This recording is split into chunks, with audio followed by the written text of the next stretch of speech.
Hi, everyone. Yes, this is the one and only. I don't want to say the one and only because I don't want to sound bougie or like out there, but this is the one and only Miss Michelle Morganite. And I'm here on the Endorphins, right? Endorphins Sport Podcast with Ethan and Tuesday. And I'm super excited to be here with you guys. And I'm not going to sugarcoat anything. I'm going to be super blunt with what I'm going to say in the message that I want to bring on this podcast. So there has been a recent death in the trans community. Her name was Dejanay Lenora. Rest her soul. She was recently shot and killed in Chicago, I believe. And it breaks my heart. It honestly truly does break my heart because it's just too much going on when it comes to the hatred that the trans community faces. And I just really want to know, where does this hatred stem from? Like, honestly, truly, where does this messing with people who aren't bothering you thing come from? It's not like people, and people like to throw religion in it, and stuff like that. Like, is that of God? Like, would God just want you to kill someone randomly, minding their business, living in their truth? I don't think so. So I'm just here to just be a message and continue spreading love and light, and to pave the way, continue paving the way, being a alive black trans woman here on earth, to spread my message and to be a light, and to just continue the reputation of being an amazing trans woman, because people like Lenora isn't here to be with us to continue, spreading her light and her wisdom and her joy due to, senseless acts of killing, which is obviously horrible. But I just hope that society learns to accept differences. Can someone help me out here?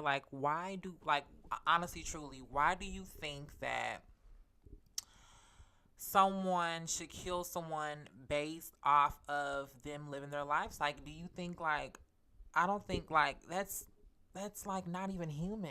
That's not human to me. That's not human to me. It's just not, like, someone minding their business, living in their truth, and you have the audacity to kill someone. Kill them. Just think about that. Living their life, minding their business, going on with their day, and you don't like, oh, their hair color or their sexual orientation or their gender identity. Oh, so yeah, I'm going to shoot them. Just think about that. But I am starting my YouTube channel very, very soon, where I will be discussing all of this when it comes to trans matters and trans issues. And if you didn't know, I am a beautiful black African American trans woman living in her truth, not ashamed of who I am, and will stand in her truth in any place, in any scenario, in any occasion. So that's just that. And my YouTube channel is Miss Michelle Morganite. If you want to subscribe there, you guys can. And my Instagram is Miss Michelle Morganite. And if you want to follow me there, you guys can as well.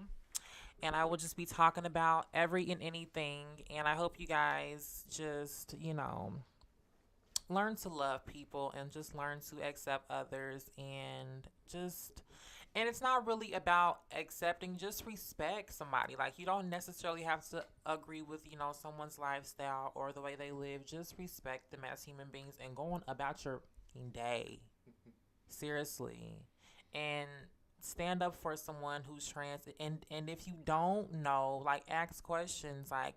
Trans people are the most kindest human beings known to earth, I think. I know. You know what I mean? And it's just sad, the stigma that we get, and the negative hatred that we just get for just living in our truth. It's absolutely sad. But I'll be talking about more of that on my YouTube channel, which is at Miss Michelle Morganite. So please subscribe, you guys, and just love one another, learn from one another, and just connect and stop the killings. And rest in peace once again to Dejanay Lorena. I love you, my sister, and I'm going to keep doing it for us. So, yes. Thank you guys. And thank you to the Indoorfins for allowing me to speak on their podcast today. I'm super excited No and problem. grateful for this opportunity. So, thank you guys. Welcome to the show. Thank you. Thank Welcome you. to the show. Thank you. You're more than welcome to share space as Black trans women guys stick together. Michelle, what are you talking about? Yes, and I will be on this show to talk about more things and like just do pop up experiences. So hopefully your audience likes me and likes this podcast, this little podcast that I'm Yeah, doing. So they will. Yeah. I will talk to you guys later. So once again, please subscribe to my YouTube channel, which is Miss Michelle Morganite, and my Instagram. That's MSMICHELLEMORGANITE. I know that's a lot, but that's what it is. Yes, you guys have a blessed one, and thank you guys. Yeah, no problem, Michelle. So Yeah, I of wanted course. to go ahead and just expand on the subject of this particular podcast and why we brought Michelle in here to have this moment in the first place. It's just there is a lot of fear and a lot of misconceptions when it comes to what being a trans person is like and what we go through on a daily basis. And I think people don't understand that the level at which things happen to us is not necessarily always huge. Like someone is not always running after us. It's not always a moment where the world is going to stop and take notice and be like, "Oh my goodness, like this awful thing is happening to somebody." It's not always something that is super noticeable on that kind of level. It's when I go to work every day and I have people who absolutely refuse to make eye contact with me. It's when I go to the grocery store and I have people who will enter into the aisle and they will see me standing there and they will immediately turn all the way around and shuffle themselves and whoever they're with into the next aisle. Wow.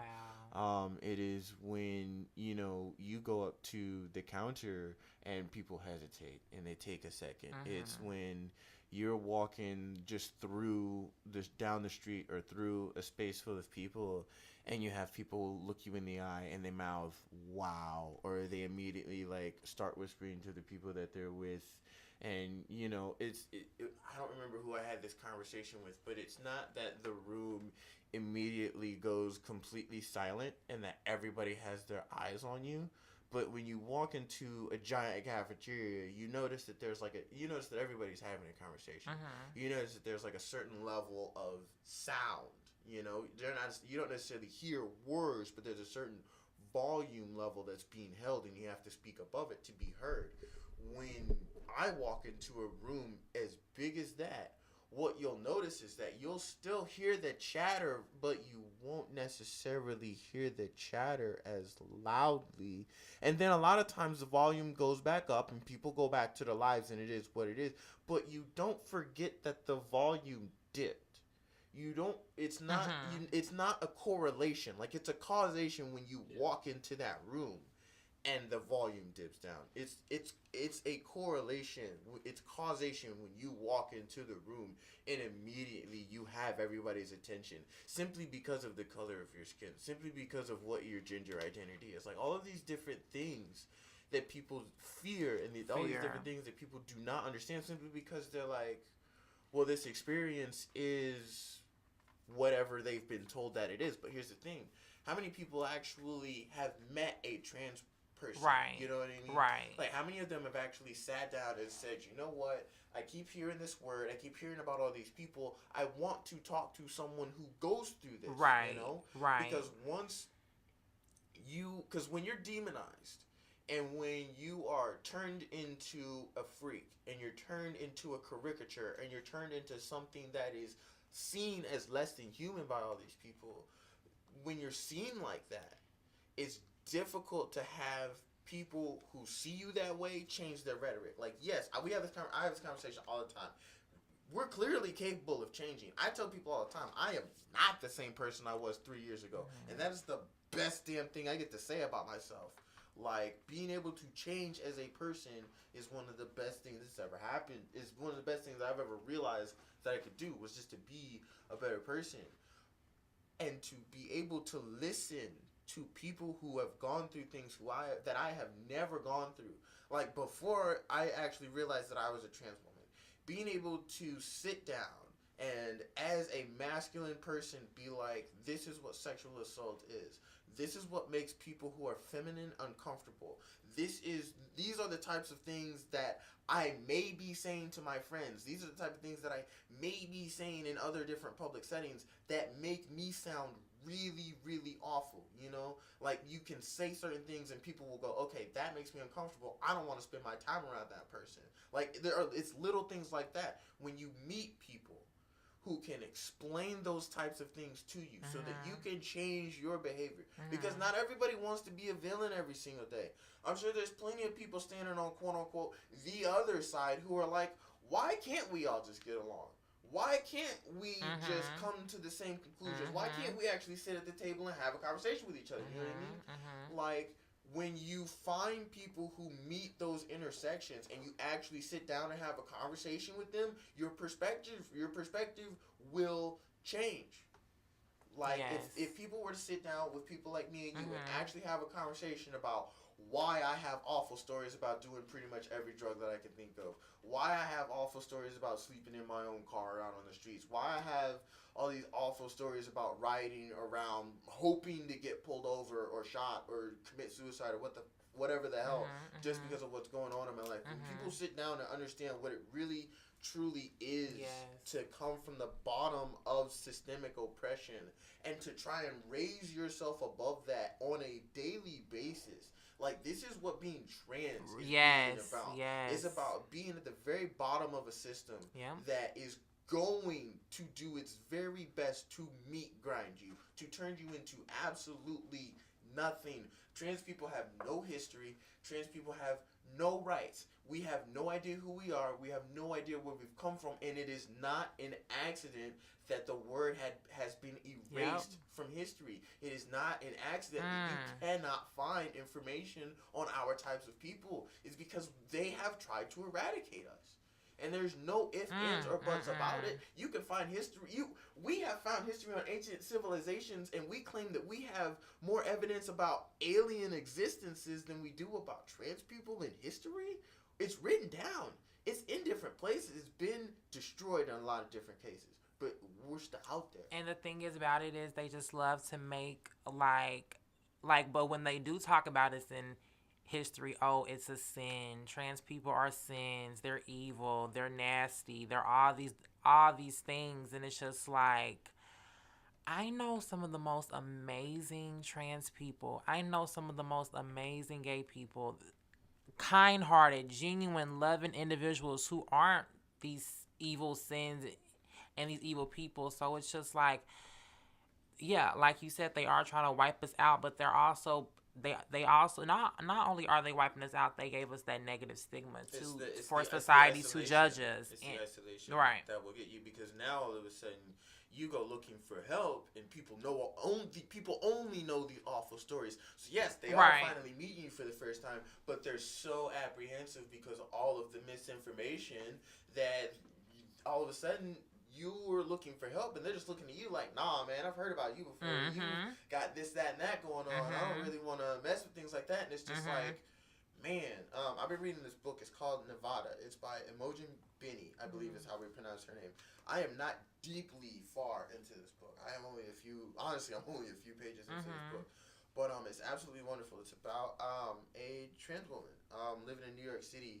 And her girlfriend is breaking up. Like, her and her girlfriend are breaking up, which is like this sets the scene for the beginning of the book.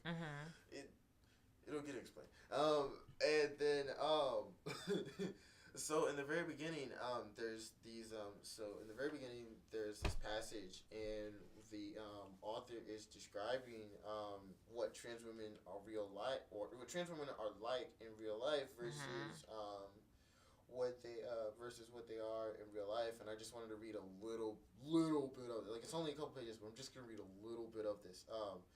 Maria wishes other people could understand that without wishes to understand she may be biased without her having to tell them.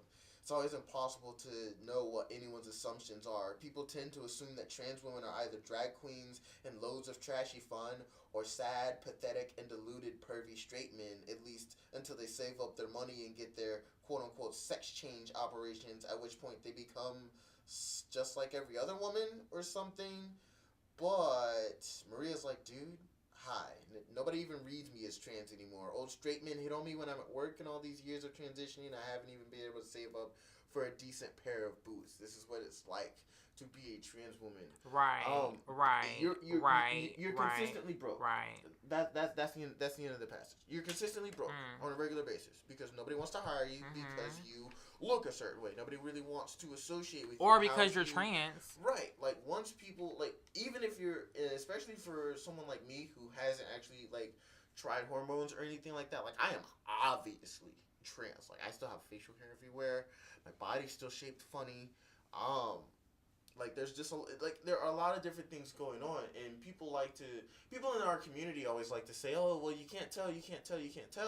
I mean, I've got to take a lot of steps for you to not be able to tell. I am sorry. I don't like the idea of passing for that reason and that reason only. It takes me 2.5 hours. If I really wanted to go through the process, and that means I actually have to go out and buy foundation and contour and all that stuff for the first time, too. Like, it would take me literally hours to pass well enough to not be outed as a trans woman when I first walk in the room anyway. Like, the idea of passing, honestly, in my opinion, is ridiculous. It requires access to resources that most trans women don't have access to in the first place. That's true. Oh my god.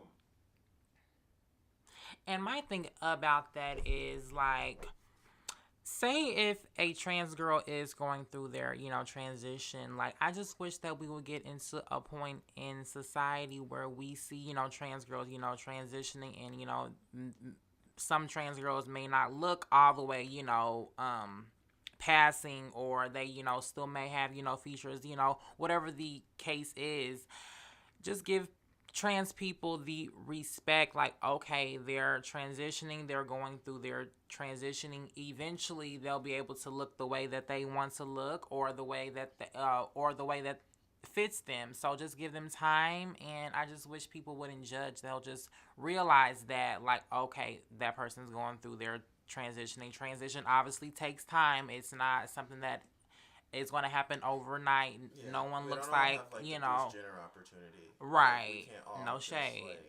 We can't all just, like, disappear for 6 months and be like, look, I've been living this lie my entire life, and I'd like to cut it off real quick. Like, right. I wish I could say I was Must gay be then. nice. Exactly. Like, it really must be nice to be like, I have all this extra capital saved up. I'm just going to become who I wanted to be my entire life. Like, it would, honestly, it'd be really nice. Like, people ask me, people ask, I always hear, people, I always hear people ask trans people all the time, what do you actually, like, want out of life? And, or, like, what would you change out of society today? And it's always, like, the same thing. Like, for me, honestly, like, I just want to not be stared at. I want people to forget that gender is a construct, because I know that, because I know trans women who don't want to transition. I know trans women who are very comfortable having a beard. I know trans women who are very comfortable in the bodies that they're in. I know trans men who are comfortable in the body that they're in, and I want people to understand that when you have a spectrum, right? Because it is definitely a spectrum, right? Because when you have a spectrum, what you have is you have an infinite range of possibilities from which you can pull an expression from, right? And so when you remove the limitations from gender from the human race, all of a sudden, this spectrum of humanity, this whole wide range of different types of people that you can actually get from just creating another person, it makes a lot more sense. And you're like, okay, you don't necessarily have to present this way to be a man. You don't necessarily have to present this way to be a woman. You don't necessarily have to be a man or a woman. Like, the spectrum of humanity is so deep, oh my God. And it's so wide. People are so close-minded. People are just so close-minded. I just want people to understand that, like, So we watch science fiction all the time, right? We watch science fiction, and we always refer to ourselves as the human race, and we always refer to, and we never really have those conversations. And whenever we show up for each other, it's always this. I know at least recently, casting's been a lot differently. It always winds up being this really diverse cast of people, and they're all human, and they all come from all these really weird, different backgrounds, and it's like, we always talk about how we want to take the next step as people. We always want to talk about how we want to take the next step as a society. Well, I think we need to take a page from the fiction that we have been creating for ourselves about what that next step is going to be like. Humanity doesn't care about what our skin color looks like, because all of the other alien races that come from out there, they don't give a shit what their skin color looks like. They've decided that they all come from this planet.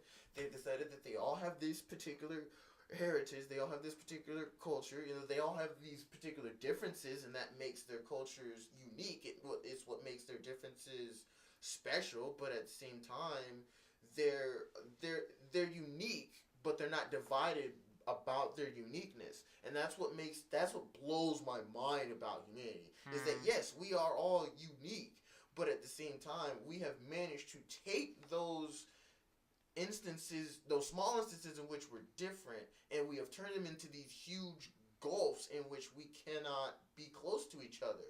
For some odd reason, these things have become superiority versus inferiority. Like, there's a way for one specific set of human to be better than another, and it doesn't work that way.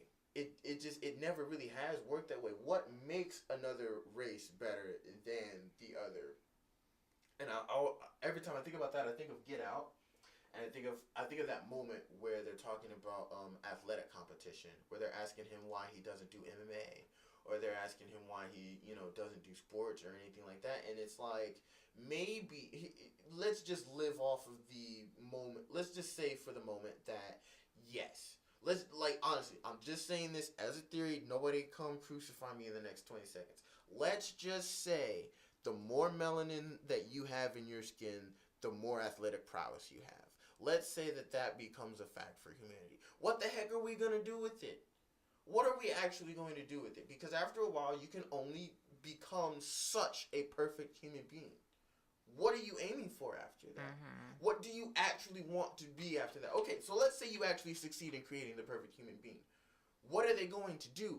They're literally perfect. What they're going to create for you is nothing short of boredom. You're going to create something that is not going to be able to be improved upon, and you're not going to have anything else to do for the rest of your life. You're going to be like, I created the perfect thing. What is my purpose now? What have I done? You're going to have a Matrix moment. You're just going to be like, okay, the program's done. I did what I was supposed to do. Do I just disappear off into the ether now? Like, it's got to be something more complicated than that. If we're meant to just perfect humanity, dear goodness, we could have done that ages ago. We'd have moved on to another plane of existence. We don't have to do that. The purpose of being a human has got to be something much more complicated than that. And for us to use something as simple as skin color or the clothes that you want to wear at the end of the day, for us to use such small details as that to hold each other back, it's frustrating at the end of the day. Like, it's terrifying, and I can feel my voice wavering, so I'm really not about to dig into this too hard. No, it's so real. It's so frustrating to walk out of the house every day and to go, this is about to get weird because I'm wearing a skirt today and people are going to look at me funny. This is going to get weird because I have on lipstick and I decided I wasn't going to shave today. This is going to get weird because I'm going to be surrounded by a bunch of people who have never actually met a trans person before, and their questions are going to be so misguided and off the wall that I'm going to wind up so offended unintentionally that I'm just going to shut down and I'm not going to want to be there anymore. Like, these are real things that happen to trans people every single day. Can you talk about an experience you had? Oh, Lord. Just to show people, like, the amount of ignorance, like, society does. So I used to work in a gas station. A very popular 24-hour gas station. I won't name the chain or anything like that. I'm not gonna dig into that. But I was working like second shift one day. I'd come in, uniform. My boss was nice, so my uniform was a little bit lax. I was allowed to wear skirts. I was allowed to experiment with makeup. Wigs, for some odd reason, were already specifically not allowed, so I couldn't actually wear a wig on the job. So that was very. That was a strange rule, honestly. It kind of is. Wigs? Oh my god. I mean, like, what if you have like somebody who comes in and they have like alopecia or like cancer or something, and I'm just like, all of the like legitimate medical reasons, and you're banning this already, and I'm just like, oh man, this is so awful. For me, who loves wigs and weaves and all the things. Right, and my bald ass, I need them. Like, it's so funny because people always come up to me and they're like, oh my god, like I didn't know that like that was not your real hair, and I'm like, honey, if I have hair on my head, it's definitely not mine. That's the way that works. But anyway, so I'm working at this gas station, and it's busy. It's like 5 o'clock. Everybody's coming home. Everybody's leaving the city, trying to get home. So it's crunch time. I got to make sure everything's pretty. Got to make sure everything's all nice and spick and span, because I got to stand behind that counter, and I got to make sure everybody's getting what they need, and gas and cigarettes pretty much, and make sure they get out the door. Because when it comes to being in a gas station, what people want is a fast experience, because most people are usually either coming up to the counter, paying for gas and leaving, gas and cigarettes and leaving, or they're going out and grabbing whatever they need and they're leaving, or they're not even coming to the car, or they're not even getting out of their car. So like the experience in a gas station is meant to be fast. Right. So I had gotten used to getting people in and out of the door pretty quickly, but there's always a time where you're gonna have a lot of people out the door. Right. So I had a line at the door at this store. And I am recently out. So I was recently out. So I was still experimenting with makeup for the first time. I wasn't really like perfect. I hadn't really like found like good shades, and I hadn't really found like I mean things were sloppy. Is really where I'm going with that. So there's obviously that. So there's that going on. But okay, so I've got this line at the door. I'm not necessarily like wearing the perfect makeup. My nails are always painted. They're always long like this too. That's the thing I love. I'm jealous, by the way. Nails. Yeah. But anyway, I'm not about to dig into myself too much. Right. Anyway. So I'm doing this, and there's people in line, and people are upset, and there are multiple people who are, so it's me, and it's my supervisor, and there are multiple people who are, like, in line for me, and they're seeing me, and they're, like, leaving the line, and they're, like, going to my supervisor, because they'd much rather deal with him than with me, and I'm like, okay, I know what that's about, it doesn't really matter, it's whatever. So that would happen a lot. I had one person come in one day, and he's with his wife, and like, and the guy kind of looks at me, and we're literally like 6 or 7 feet from each other. Like, we're not actually like too close to each other. But I mean, this guy stage whispers for the entire store to hear, is that guy wearing makeup? And I just kind of make eye contact with him. I'm like, no, I don't say this, but I'm like, no, I don't know I'm wearing makeup. I wake up like this every single day. It's always a different color. I don't know what's going on. It's very scary. I need you to help me. I need you to help me get rid of it, because I thought it was off and it wasn't. Like, I really just wanted to like just. Right. Like, I'm wearing makeup. I know I'm wearing makeup. Oh my god. Like, I have to go through the process of sitting in the mirror and putting it on my face. Like, I know what I'm doing. You know? And everybody in the store has definitely seen my face. You know, I'm standing behind the counter. Like, you have to literally walk through the door, and the first thing you see is me. Okay? And my boss has done that on purpose, honestly. And I'm not in a negative way. I mean, that we did that on purpose in a kind of let's see where our community really is kind of way. Because I met people who would say a lot of different things. I had a lady, like, I always say, I have a line in my poem where I'm like, have you ever been called an abomination to your face? I've literally been called an abomination to my face. This also happened while I was at the same gas station. Wow. Yeah. One time my boss came in from taking a cigarette break. He just starts throwing shit around. I mean, like, not like super bad, like not like breaking anything, but you know how people are like slamming things when they're upset. You know, they're going for the Nova. Fuck shit. And I'm like, Brian, like, calm down. Like, what's going on? And he's like, you know what? I hate people sometimes. Because you come in here every day, and you do your job, and you're a decent person, and I got to go outside, and I got to take out the trash, and I got to listen to people come out here and badmouth you all the time. And I go, you know what? That person's got way more spine than you do, because they have an actual job, and they're trying to do something to better their lives. And they come from a lot worse than you've ever seen in your entire life. You know, and I was just like, Brian, like, That's an ally right there. You know, I was like, you saw that for me? Right. And I was, and Brian, yeah, he was amazing. He was like, you know what? I have a gay family member, and I have firsthand experience with like some of the awful stuff that he's been through. He's like, I'm not gonna sit here and just let anybody bad. Now he's a cis guy. A cis het guy. Yeah, he was amazing. This is coming from a cis het guy. His boss is seeing her struggle from the outside looking in. Like that's crazy. Yeah, but so real. He really understood what was going on. Pretty much everybody at that job at that time, until I got a new GM, everybody who I really worked with like understood what was going on, and like living in that area, like it was so strange because it just ran the gamut. I met people who were like, "You're an abomination," like go die in a hole, and I met people who were like, "I need you to stay in this town. Like I need you to continue to be the person that you are. People need to change, and people need to see you."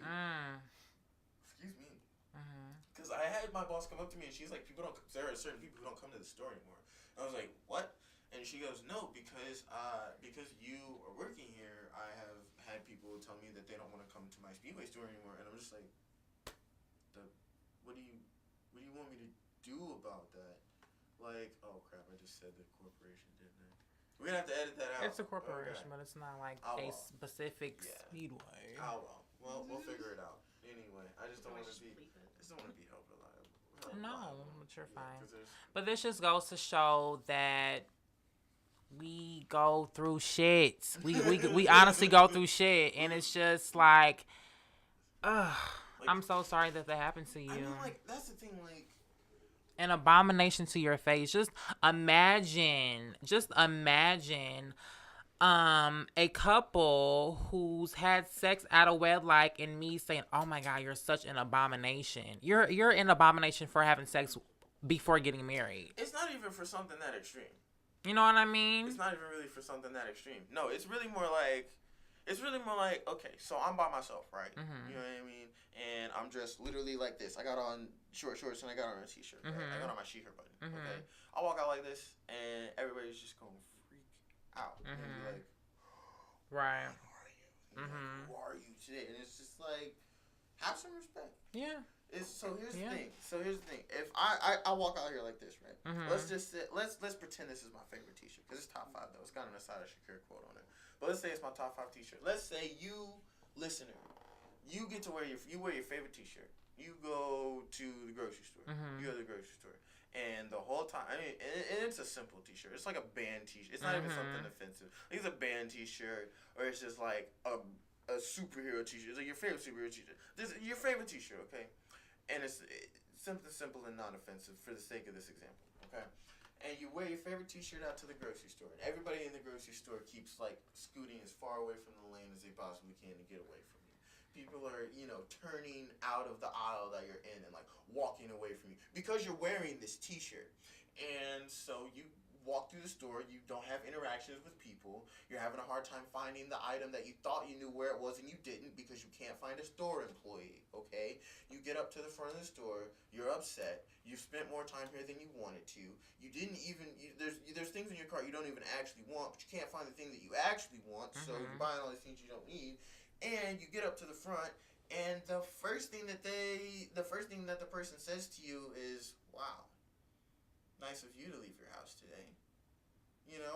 Like this is the real experience of being a trans person in America. Is to have everybody is to have the world look at you and tell you directly or indirectly that it's against you. And then to spit it in your face and to say the only reason that I am against you is because you are comfortable being yourself. You had the gall to wear your favorite t-shirt outside today. And we have a problem because your favorite t-shirt has nothing to do with my favorite t-shirt. My favorite t-shirt's a Marvel t-shirt. You're wearing a DC t-shirt, and I don't like DC characters, so I don't like you. Like, that's what people sound like when they tell trans people they shouldn't exist. Like, I just wanted to wear my favorite t-shirt to the store. Just wanted to be myself. Why am I going through this whole process? Why are we having this whole problem? Like, that's my analogy for the day. That's my analogy for the day. Wow. There we go. Wow. Well, I appreciate you telling us that, and expressing yourself, because this is real life. Like, we go through some of the most, and especially being a trans woman of color. Being a minority. Yes. Of a minority. And this is what we go through. So I hope someone out there learned and got some knowledge from us. And it's all about getting to know someone. It's once you strip away the looks and the judging and what a person looks like, and really get to know a person for who they are, things will totally change. And I just hope people will start to realize that and start to have more compassion in their hearts to understand people and their struggles and, what they're going through. So I am just hoping for change. So we shall see. Let's say, what year do you think we'll have acceptance? Give an estimate. If I could pick a year, mm-hmm. I had to pick one right now. Mm-hmm. Because honestly, truly, in this day and age now, it's just it's like we'll go up on a high rise where there's equality and acceptance. Then there's something bathrooms they're banning this and not, it's so iffy. So I can't we'll even have moments where we move forward, and then right. We'll have moments where we move backwards again, and it's just kind of dang, we fought so hard to take that so step, hard. it's gone again. And I want to shout out to Marsha P. Johnson. Her birthday. When was that? When was her birthday? Just a couple of days ago. So, rest in peace to a legend. Yes. We miss you, Marsha. We know what happened. We will officially find out what happened to Marsha P. Amen. We will officially find out what happened to Marsha P. That's the real fight. That's the real fight. That's the real fight. Is to even. And for us, and the real fight is for us to continue her legacy and to continue fighting for her movement as trans people of color. Right. So. And to remind everybody to understand that yes, we do have pride and we do have parades and we have days where we are meant to celebrate. But please remember, the first pride was filled with broken glass and giant bricks. Yeah, that's real. It was much more violent, and it was much more. I don't know what the word for not civil is that I'm looking for in this moment, but it uncivilized. Uncivilized. I wouldn't really call it uncivilized, just so much as violent. I mean, yeah. It was violent. It was unruly. It was shout out to Ethan. It was people literally saying we're done being treated as a third of a person.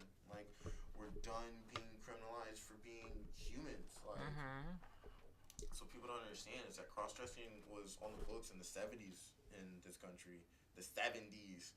We'd already made it past the civil rights movement. We'd already made it past Stonewall. We still have cross-dressing as a felony crime on the books. Felony. Even being gay. It was a crime to simply be sodomy trans. was illegal until 2003 or 2002. Yes, all these different little things that let you know that being queer little in any kind things of way is not okay. Things. When you legally ban anal sex and you're just kind of look, I know plenty of straight people. You're right. No, right. Oh my God. Doing those kinds of things. So it's just kind of what message are you sending? What connotation do you want? They're just trying to make us look bad so bad. Right. It's so bad. It's just this idea that anything that could be associated with us has to be this most evil thing ever. And it's just kind of right. If I'm evil all the time, according to your beliefs, I should just explode. At any moment. There's got to be a rationale for why I'm still capable of doing this. Sheesh. That's so real. But I think that sums it up for me. Michelle, thank you so much for coming on this very special Thank you. Aww, thank you guys. It's absolutely wonderful to have a guest, and absolutely wonderful to be able to talk about queer and trans issues in a room full of queer and trans people. Yes, we definitely have to do this again sometime. Yeah, and let me know when your YouTube channel is up and running. We'll have to trade tips on one thing or another. Yes. It'd be absolutely wonderful. Yes. I'm excited. Thank you. And more than welcome, ladies, gents, MBs, everybody in between and all colors and races and sizes. Thank you so much for tuning into this very special edition of the Indoorfins Podcast. You can find us on Twitter at Real Endorphins. You can find us on Instagram, The Indoorfins Podcast. You can find us on Facebook, The Indoorfins Podcast, Indianapolis. And you have heard this recording, you have found us on YouTube at The Indoorfins Podcast as well. Thank you very much. Thank you guys so much. Enjoy your extra day off tomorrow morning. And happy Labor Day, pro union. Enjoy your holiday. Tuesday out.